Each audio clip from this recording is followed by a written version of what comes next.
Hey guys, இந்த வீடியோவில் நம்மளுக்கு இப்படி ஒரு ப்ரீஃபிக்ஸ் எக்ஸ்பிரஷன் கொடுத்தாங்கன்னா அது எப்படி போஸ்ட் ஃபிக்ஸை கன்வெர்ட் பண்ணணும் பார்க்க போகிறோம். ஃபர்ஸ்ட் வந்துட்டு அதுக்கு ஒரு ஸ்டாக் கன்சிடர் பண்ணிக்கோங்க. இதில் நம்ம என்ன பண்ண போகிறோம்னா ரிவர்ஸில் ட்ராவல்ஸ் பண்ண போகிறோம். ஸோ ஒரு ஆப்ரண்ட் என்கவுண்டர் பண்ணிங்கன்னா அது ஸ்டாக்குள்ளே புஷ் பண்ணிடணும். ஓகேவா?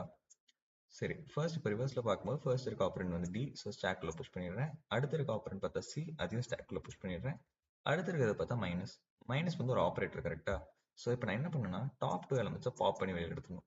C and D, capital D.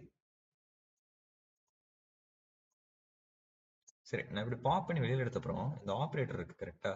இப்போ நான் போஸ்ட் ஃபிக்ஸ் தானே கன்வெர்ட் பண்றேன். ஸோ போஸ்ட் ஃபிக்ஸ் கன்வெர்ட் பண்றதுனால நான் ஆப்ரேட்டரை கடைசியில் எழுதிடுறேன். ஸோ இந்த மாதிரி கடைசியில் எழுதிட்டு அகைன் இந்த எக்ஸ்பிரஷனை நான் ஸ்டாக்ல புஷ் பண்ணிடணும். ஸோ இதை ரெண்டுத்தையும் பாப் பண்ணிட்டேன். ஸோ இப்போ ஸ்டாக்ல என்ன எக்ஸ்பிரஷன் இருக்கு போதுன்னா சிடி மைனஸ். ஓகேவா? சரி, இப்போ இது வரைக்கும் நம்ம ட்ராவல்ஸ் பண்ணி முடிச்சிருக்கோம். அடுத்து இருக்கிறது பார்த்தா பி. பி வந்துட்டு ஆப்பரன் தான், ஸோ புஷ் பண்ணிடுறேன்.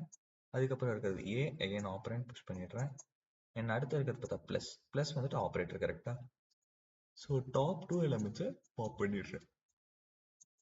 ஏ அண்ட் பி பாப் பண்ணி வெளியில் எடுத்துட்டேன். இப்போ ப்ளஸ் இருக்கு அண்ட் லாஸ்ட்ல எழுதிடுறேன் பிகாஸ் போஸ்ட் ஃபிக்ஸ்.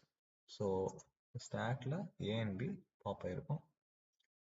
அண்ட் கிடைச்ச இந்த எக்ஸ்பிரஷனை அகெயின் ஸ்டாக்குள்ள புஷ் பண்ணிடுறேன். ஏ பி பிளஸ்.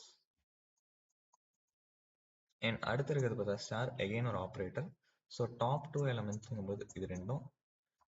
ஸோ ஏ பி பிளஸ் சிடி மைனஸ்.